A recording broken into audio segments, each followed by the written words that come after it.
Light, camera, action. Hi everyone. So today we are starting this new show called Purpose with Pals, and today I have Ava with me. I have known Ava since she was 3 years old, and 3 decades later, we are trying to figure out how where we are, what we are doing, how did we kind of go on this journey of life to find our purpose, and we will talk about everything that we feel like talking about on this show today to get to where we are. So, Eva, why don't you tell us a little bit about yourself and what you do? You are a life coach, as we understand, and we've been following your videos, and you have like this dynamic presence on social media, and you've been putting out a lot of content, which is very inspiring and motivating. We would love to know a little bit more about it from you. Well, thank you so much, my dear pals. I work as a life and business coach. I work a lot with empaths and neurodivergent people, helping them like really step into our gifts and presence. Like there is in the world, there's like this whole notion about how we label people, and most of those labels, if you have not noticed, are coming from a place of what's wrong with you. Like in psychology, you're labeled as attention deficit hyperactivity disorder or obsessive compulsive disorder. So what I basically do is sort of rebel on that a little bit and look at, what if it's not a disorder? What if it's just you functioning different? And what if it's just you being different? And nothing in our world so far is such that educates us on our difference, on how to function as different as we are. And so that's sort of the work that's where I come in. That's what I help people with. That's really interesting. So I would want to go back to like one or two things that you spoke about. One is that you spoke about differences, and I kind of remember growing up. Probably I mean, I didn't fit in certain ways, and you were also like a misfit, and that probably like was like a somewhere like a trigger long ago to kind of push us or nudge towards like these alternate careers, kind of a thing, which are not like the usual doctor, engineer kind of stuff. And if you could talk a little bit about your journey of being like different, and like in what ways, and how did it like kind of like nudge you in this direction. Yeah, thank you for that question. So I remember from a very young age feeling so different and very what in the world is called sensitive. And something that I was often told with all good intentions, don't be so sensitive in the world. How are you going to, survive? How are you going to create your life and stuff? So somewhere pretty early on, I learned that my sensitivity is a problem, and that crying at the drop of a pin is not okay. And so somewhere, when we growing up on our journey look at how adults around us, with all their best intentions based on what they know in that time, in that moment, they want the best for us, and they find whatever they've gathered on their journey, they start guiding us on the basis of that. But here's the thing that occurs a lot of times with that you are not actually received as you and for who you are. And there might be aspects of you that people don't understand. And from like they want you to be functional in the world. And from that intention, they start almost trying to mold you into becoming something that they think would function better in the world. But it really messes up with your psychology on the way, because you start losing a sense of who you are. You start wanting to be this person that pleases everybody, that is received primarily by your family, then in the world, like in your peer circle, or in the society that you live in. And so this whole fitting in game begins pretty early on for most of us. And so, quite honestly, I personally feel like I was guided to do this work and on this journey, because after when we were in high school, I wanted to study economics. And my dear friend, pals right here, wanted to study psychology. And literally, I got into the university in a psychology program because of her, only because I wasn't meeting the cutoff for economics. And my plan was that I am going to study, be in this program, and I'll just take basically an internal transfer into the course that I actually want to be in. And Pals and I both actually, we started together in the same program. And within, I think, 15 days, Pals went to a different college for a different program. And I eventually, I think within a matter of a month of studying psychology, I realized how much I love it. And I chose to stay on. So, sort of accidentally got into it, but also not in a way that, I truly believe that somewhere there is a wisdom of an inner being within us that's always guiding us. And even like after studying psychology for 5 years, I thought I should have all the answers. And I still felt like only thing I knew is what's wrong and why. And so even after that, I felt like, no, I haven't really got it. There's got to be more. And so somewhere I think like that those ways in which we are dissatisfied, all those ways in which things don't work out are sort of guiding us, pivoting us, so to speak, towards that which would actually make us have that, enthusiasm for living and creating our lives. I want to go back to this point of where you were talking about, like, where, like, the society is putting in certain kind of notions, is trying to mold you, is trying to tell you, okay, this is how you need to be, this is how you are. And as I remember, like, like, especially in our teenage years, I was rebellious in certain ways. You were going on your own rebellious journey in that sense.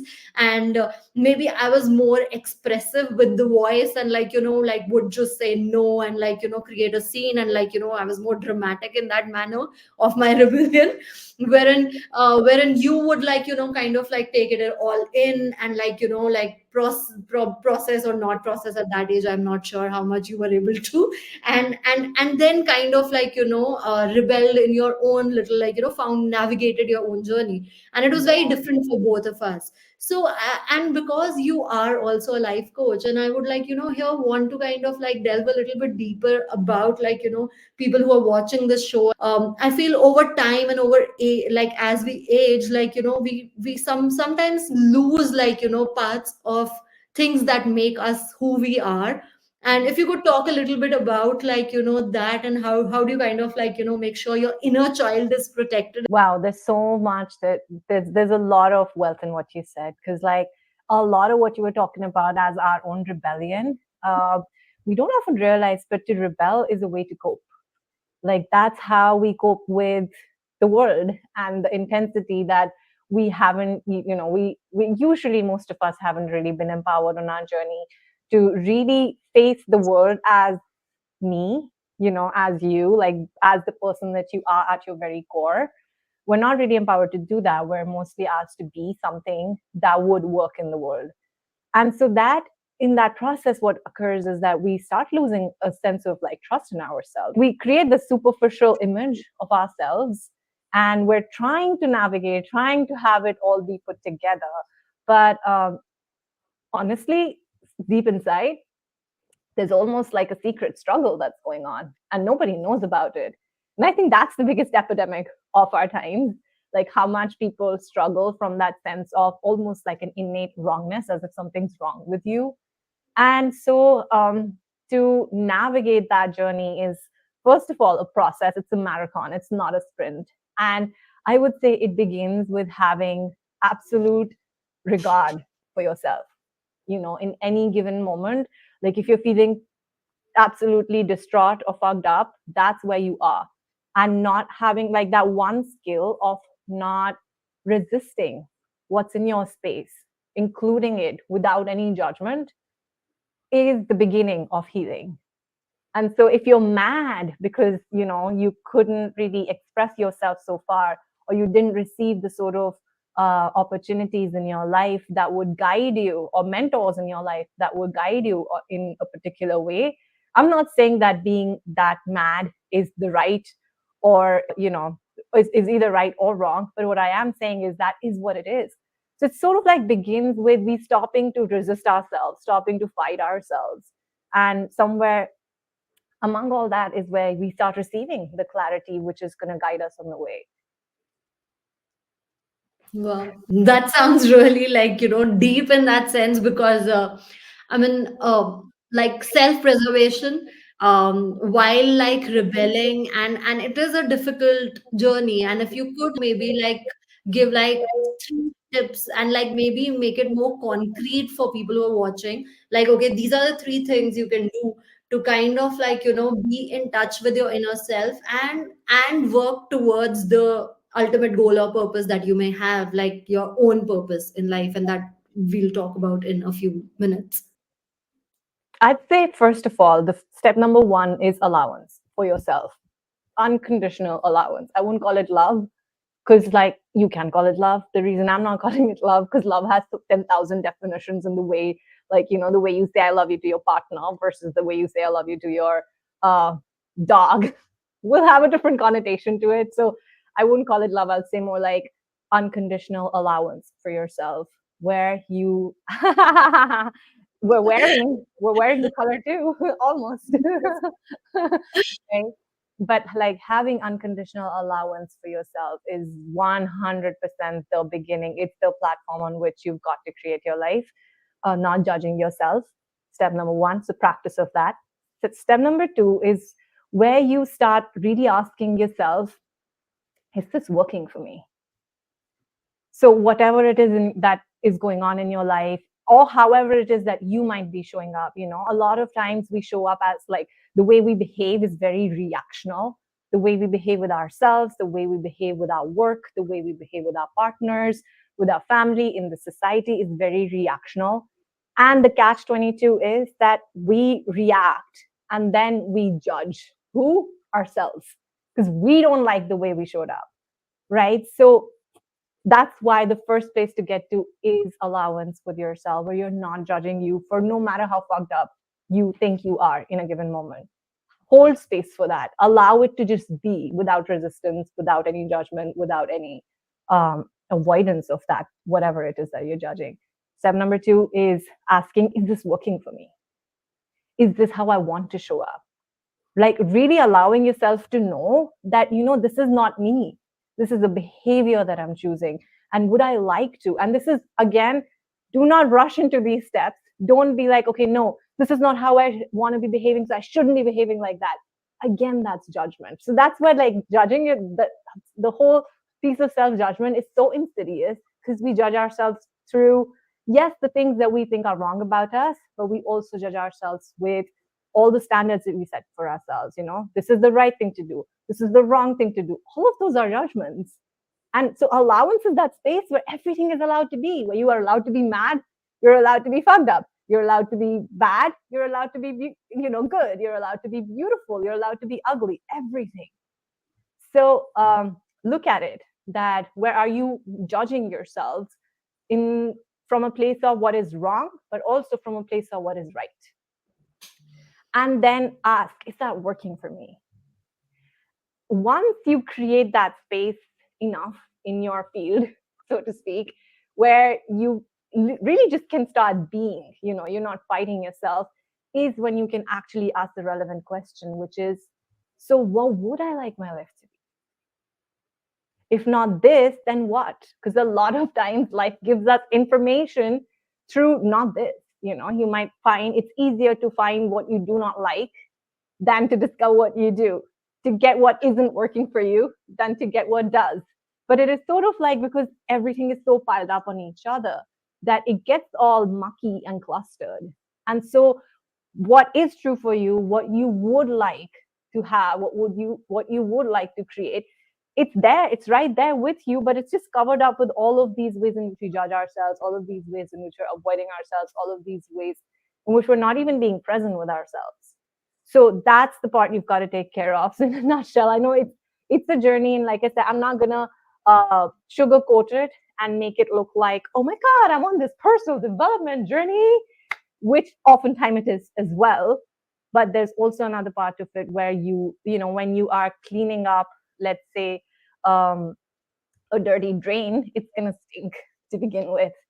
But it does, if you are on the job, you will find your space, you will, clean it up, and eventually it will not stink. So just to summarize again, stop judging yourself, start looking at what choices you're making that are working for you or that are not working for you, acknowledge that. And thirdly, ask more relevant questions from a place of non-judgment, that, okay, if not this, then what? What is it that I'd like my life to be? What is it that I'd like to show up as? That's really interesting. Those three steps that you can like keep going back to, which are based on self-love, non-judgmental, and like even though you are like non-questioning in your own approach, you are still questioning. Let's attack the main question now of like, you have spoken a little bit about how you got to the what you are doing right now and how you discover the purpose of like like from childhood triggers to like finding a subject of your choice to like discovering how you kind of move forward on this. So how would you define your purpose to be? How does it connect with who you are, and how do you kind of bring value to the world with your like with, if you could talk about things that you're doing professionally which are which are bringing value to the clients that you serve or the people that you like what is the problem that you're solving with your purpose? And that's where I want to get to now. Wow, that's a big question. And one of my mentors at once asked me, what if the purpose of life was to have fun? And that really resonated with me. I was like, oh my God, like it literally, something was like bubbling as like enthusiasm in me when I heard that. I'm like, ooh, I've never heard that before. Because I've heard a lot of, oh, purpose of life is to help people, to make the world a better place, and blah, blah, blah, blah, blah. But when I really started looking at it, what if the purpose of life was actually to have fun? Because when I'm having fun is when I get to express myself in the greatest way. When I'm having fun, there isn't any significance attached to what I'm doing. And there's a lot more like that energy of enthusiasm that I was talking about earlier. Because to me, it's like somewhere the expression of you as a person shows up in its greatest glory when you're attached to, you're embodying the enthusiasm that got you going on the journey to begin with.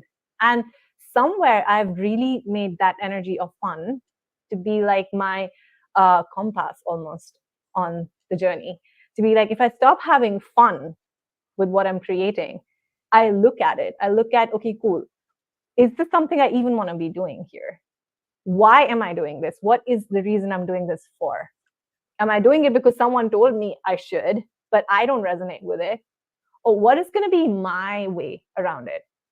So, as insignificant and as non linear and out of the box this whole point of view is, I've really, really started embracing it more and more. So, for anyone looking for their purpose, I would highly recommend that you look at this point of view and see if it resonates with you. What if the purpose of life, the purpose of your life was to have fun?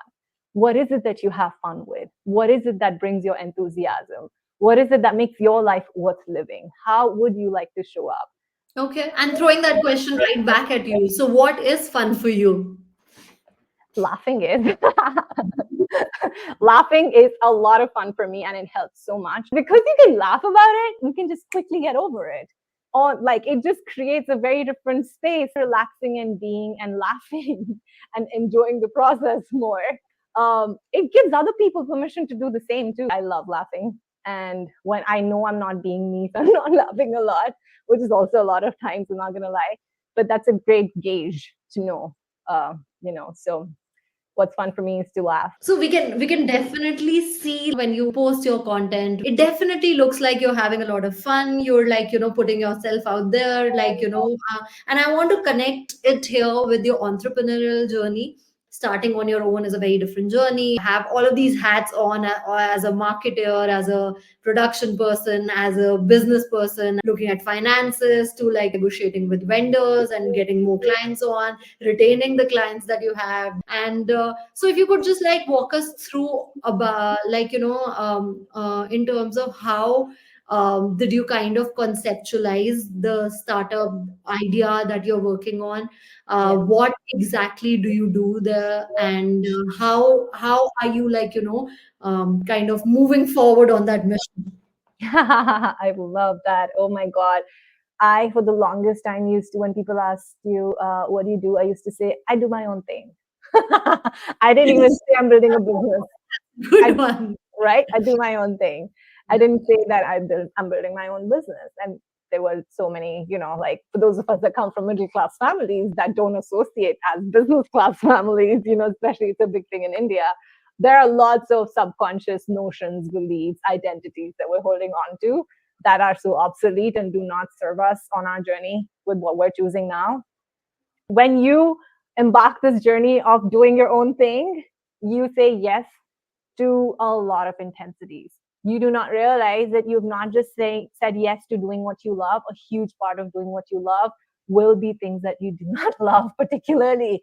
And to be truly successful on your journey, you have to be willing to walk through all that. That's where, this whole personal development thing, like I find nothing in my life has been a bigger facilitator than my own business. If you're really walking this journey, and if entrepreneurship, and I'm really just going to call it what it is, because doing what you love or just doing your own thing, let's just call it what it is. It is business. It is entrepreneurship. It requires you to be the CEO, not just of what you're creating, that entity, but also of your life.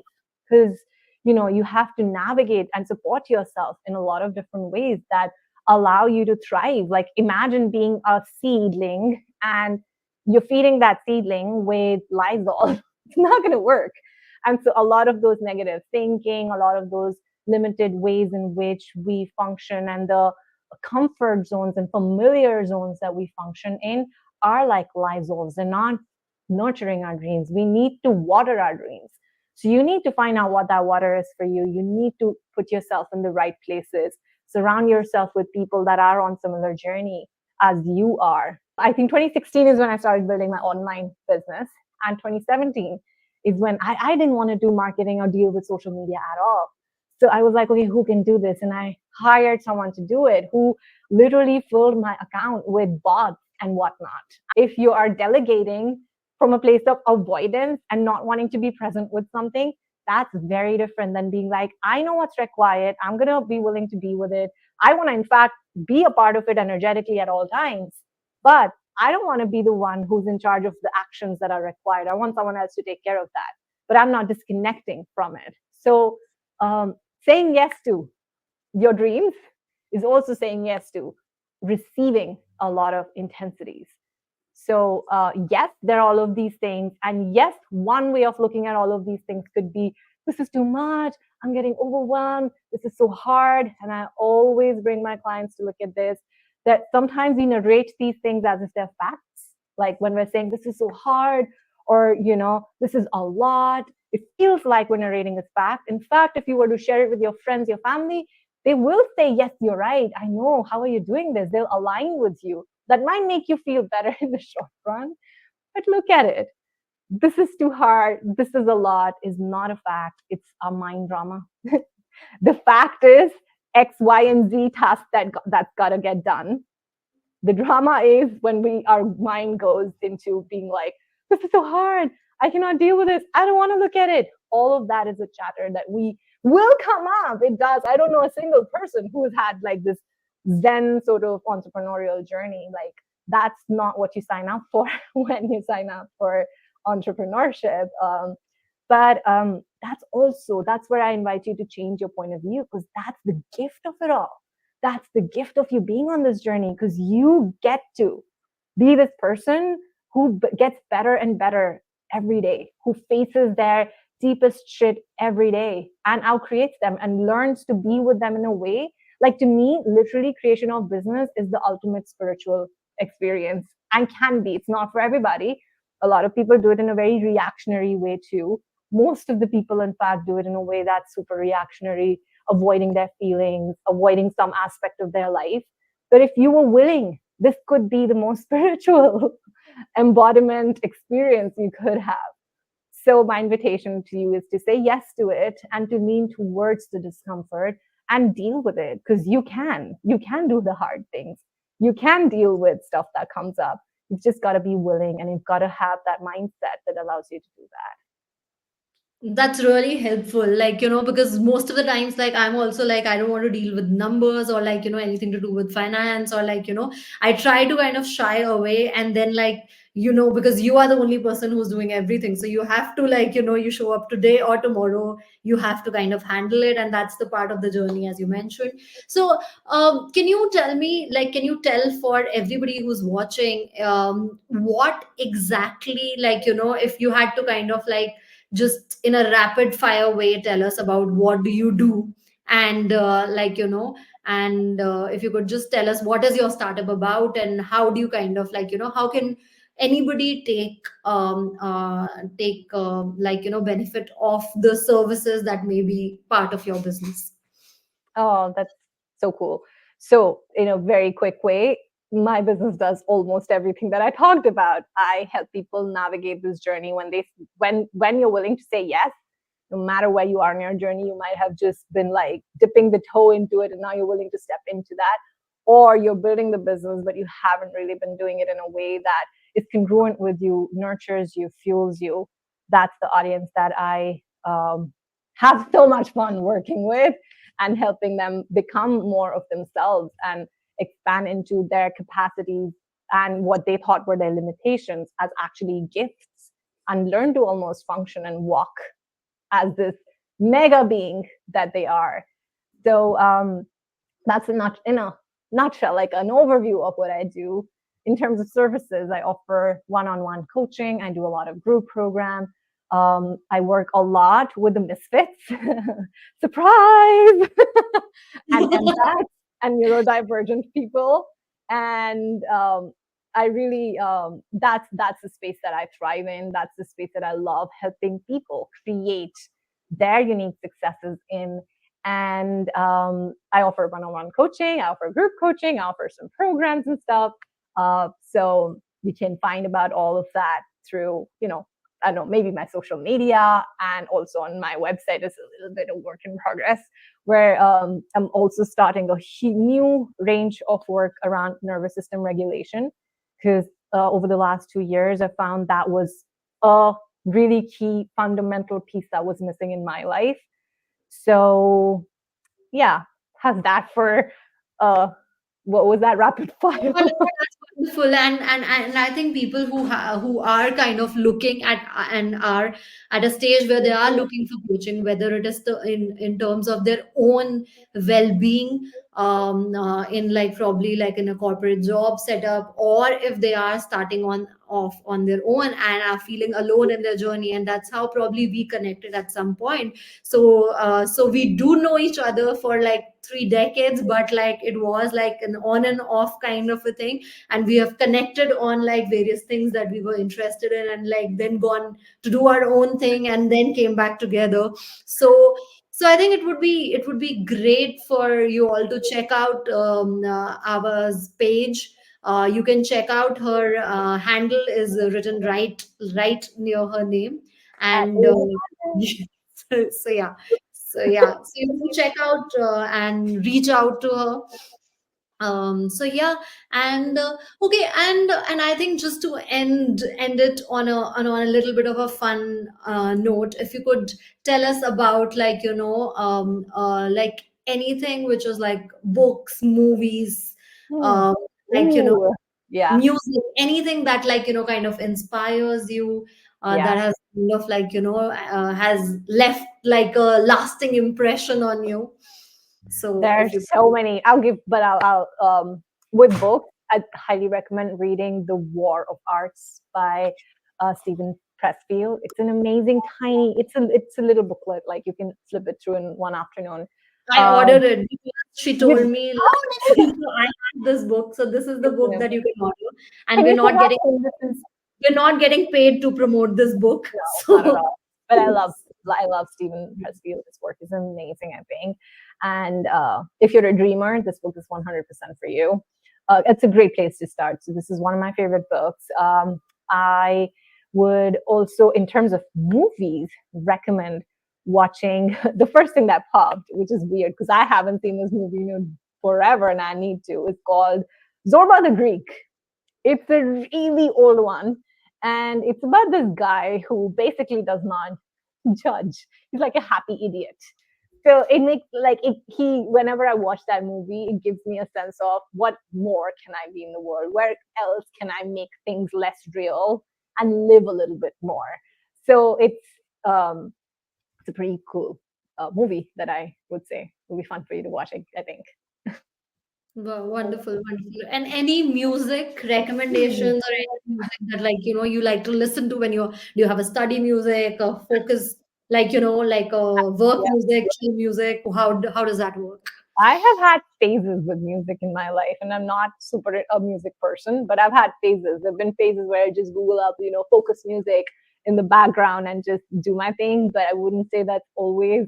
Um, a lot of times, I know that I use music as a distraction. So that's also something to know that if you use something as a distraction, maybe not choose it. But if it supports you, like sometimes I play mindfulness music or in my free time, what really these days makes me feel have so much fun is jazz music. I am absolutely in love with sort of like the pop jazz kind of um, hip hop jazz sort of music. And yeah, but like follow you're knowing with that, choose what works for you, but just be aware of that little piece. Just make sure you're not using it as a distraction. Do what nurtures you. Choose what nurtures you. That's a wonderful note to end this session on. Choose what nurtures you, and that's the thought we will leave you all with. And it was wonderful having you. It was very insightful, even though we've known each other for a very long time. I learned a lot in this session, and I hope you all also got like a lot of value while spending your time like productively with us. And and I will come back with a few more interesting people, guests that we will talk about purpose of life, how did we get there, what is the journey like, what are the challenges that you're facing, and hopefully like great recommendations of books, films, and music too. And thank you so much for watching, and thank you, Eva. It was wonderful talking to you. Thank you for having me. Thank you.